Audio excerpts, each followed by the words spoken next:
L'horizon aux dieux frais rouvrait ses beaux portiques. Cependant par le Nil qui court aux mers antiques, sans peur de l'amphibie au guet sous les roseaux, un homme nage et fend rapidement les eaux. À travers les lotus de la berge il arrive, il touche au bord.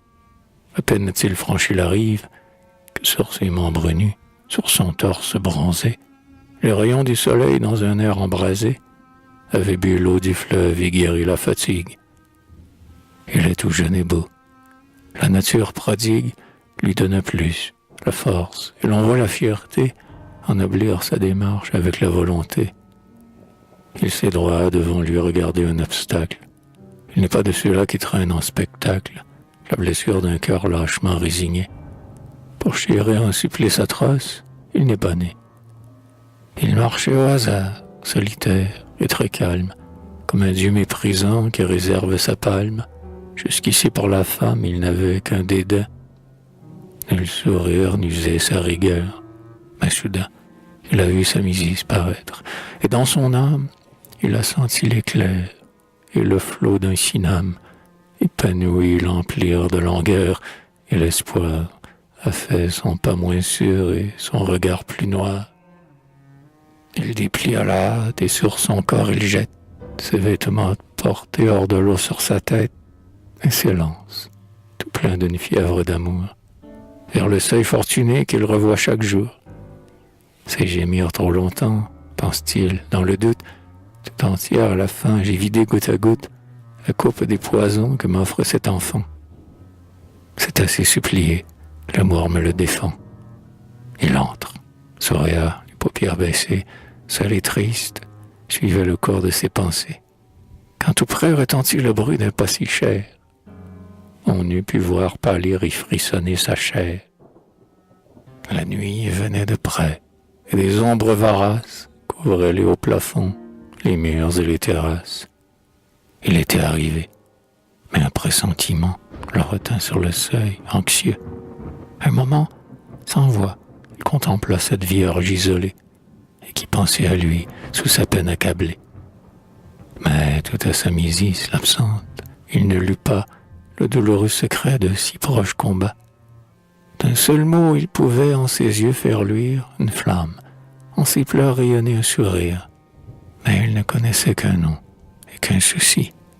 Sa mésis, cria-t-il, n'est-elle plus ici? Vous vous taisez, parlez, dites-moi qu'elle est morte. Plutôt que pour un autre, elle a franchi la porte. Je saurais me venger. Hélas, dit Soréa, dont le si pur visage à sa voix s'empourpra. Ramsès est plus qu'un homme, et loin de tous il siège. Et ses aïeux divins le gardent de tout piège. Voilà donc le bonheur qu'elle préfère. Et quoi? Tous mes serments n'étaient, pour la fille sans foi, qu'un vain jeu, qu'un mensonge. Au long récit des rêves que je faisais pour nous, en ces heures trop brèves, à genoux à ses pieds, les yeux dans ses yeux, peut-être songeait-elle à ce sort glorieux. Oh honte! Elle accepta pour elle un rang infâme. C'est le fouet de l'eunuque insolent et sans âme qu'elle courut chercher sans horreur, sans regret, pour le crédule amant qui vers elle accourait.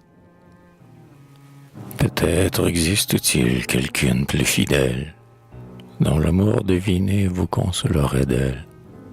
Et pourpre, elle n'osa lui dire un mot de plus.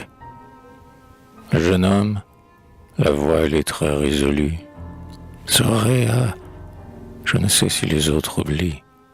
J'ignore si les cœurs ici-bas se délient, mais moi, je ne veux pas oublier, et je sens une soif de vengeance envahir tous mes sens.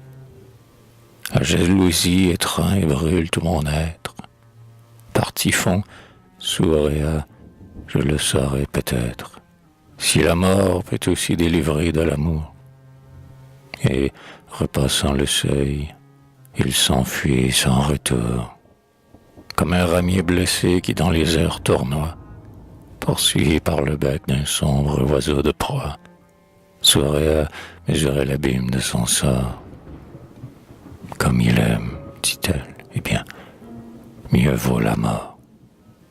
C'est moi qui le frappera, moi qui mourrai contente, si c'est lui qui me tue en ses bras palpitantes. La nuit, dans le vieux Nil, baignait son pied charmant, et sa reine invitait l'homme au recueillement.